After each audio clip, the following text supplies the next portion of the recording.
subscribe to the channel, like the channel, share all the videos. Don't forget to hit the notification bell icon to notify you on all new videos that's posted on this channel. My members, this is for you. David, this is for you.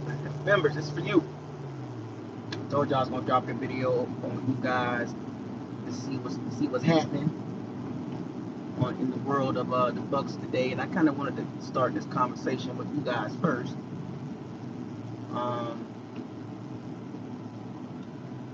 Chris Godwin, a lot of people talking about, and some of the Bucs outlets are talking about,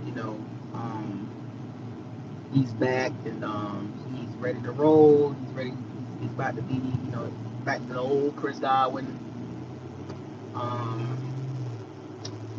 My question to you guys, Rip, hey Rob, what's up?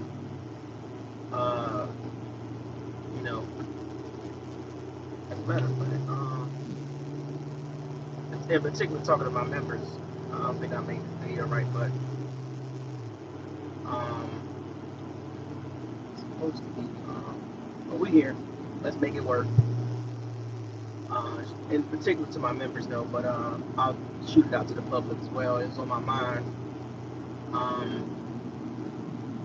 Some of the Bucs outlets, some of the talks around the Bucs community, saying Chris Godwin is going to be back to his old self. He's running his routes really good and everything like that.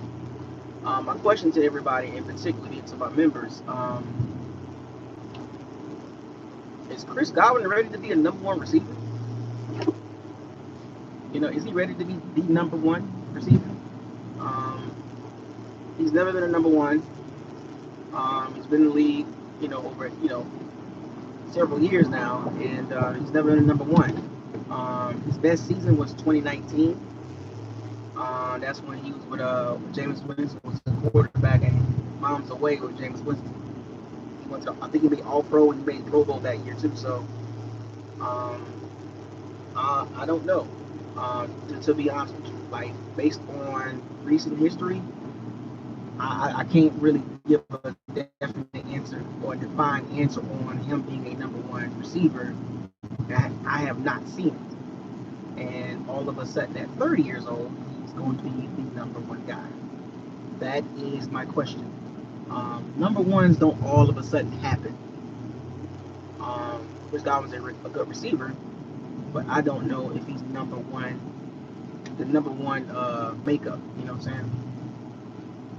Personally, I think our number one is Buka, younger, faster. You know what I'm saying?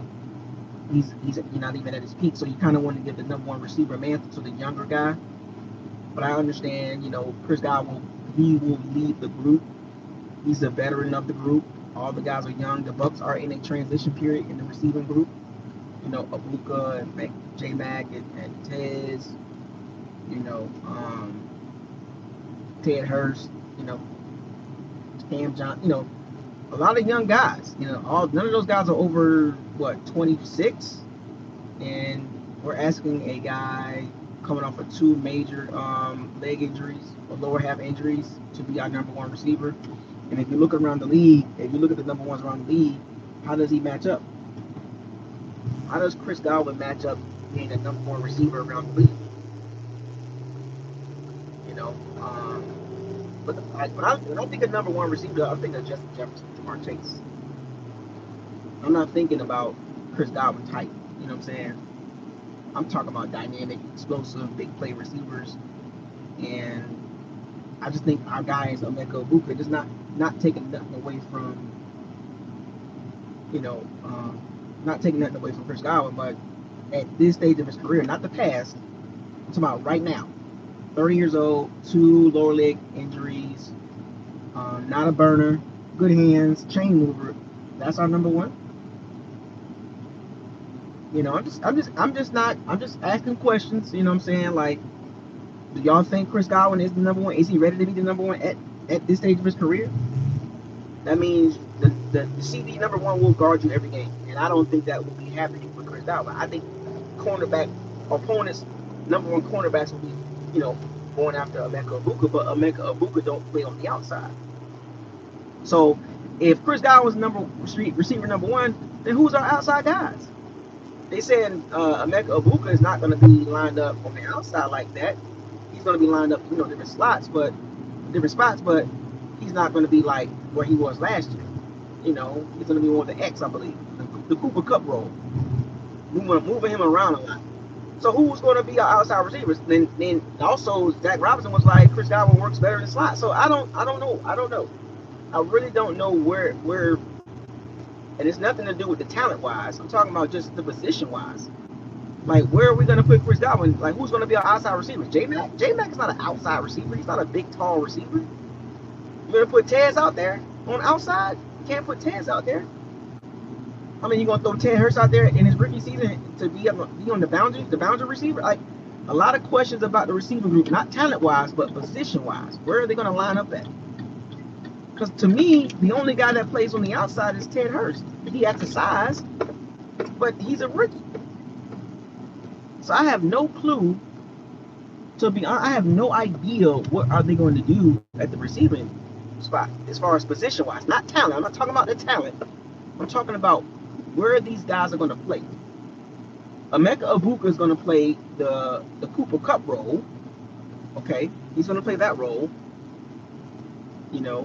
But Tez, J-Mac, and Godwin are number 2s and 3s. So J-Mac needs to be the boundary receiver now? Like, you know what I'm saying? Like, where's our boundary receiver at? These are questions I gotta ask. Rip, what's up? Adonis, what's up, buddy?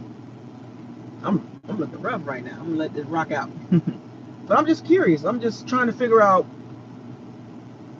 where are these guys going to play on the field. Like, you're gonna have to line somebody up on the boundary. Somebody got to be on the outside. So you're going to put your best receivers at the slot and at the X position. So who's going to play the Y?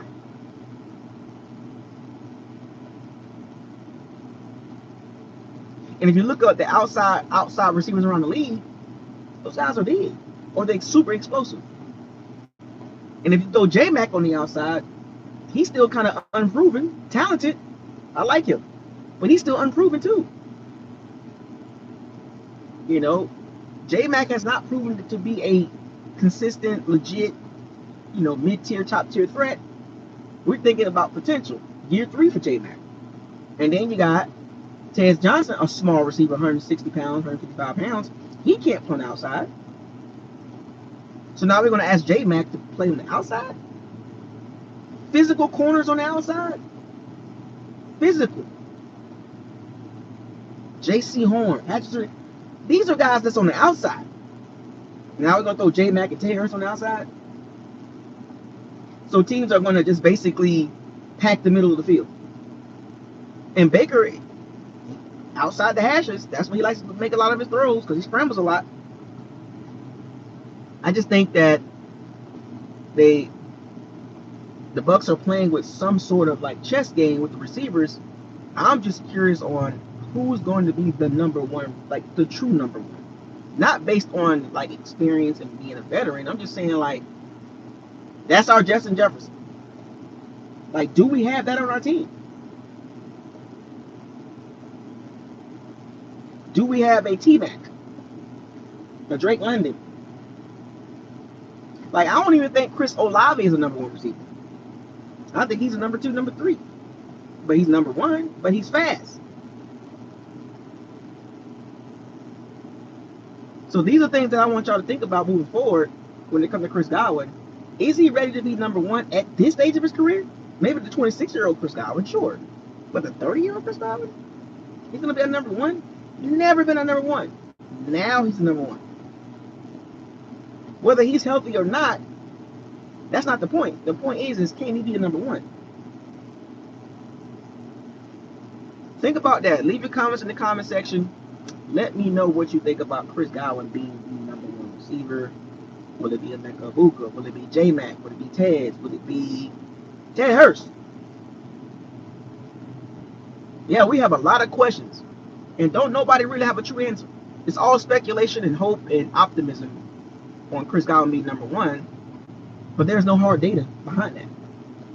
There is no hard data behind that to back Chris Godwin as the number 1 receiver. His last really good season was 2019. Now, he had a couple other seasons that he made 1,000 yards and with Tom Brady, but it's been a while since Chris Godwin had a top tier receiving career, a season. I don't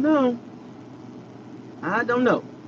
Leave your comments in the comment section. Let me know what you think about Chris Godwin being number one, or we're gonna have 2 number 2s and a couple number 3s, and a possible future number 1 receiver down the road. Shout out to all my members. Shout out to all the Pirates and Sea Bandits. Thank you for joining this real quick video on a Sunday. I had to drop this video. It was on my mind. We'll get into it a little bit more this week.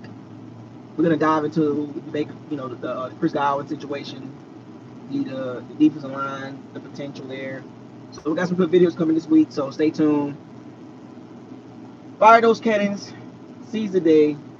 Raise the flag. Hashtag questions. I don't have any answers. Hashtag concerns.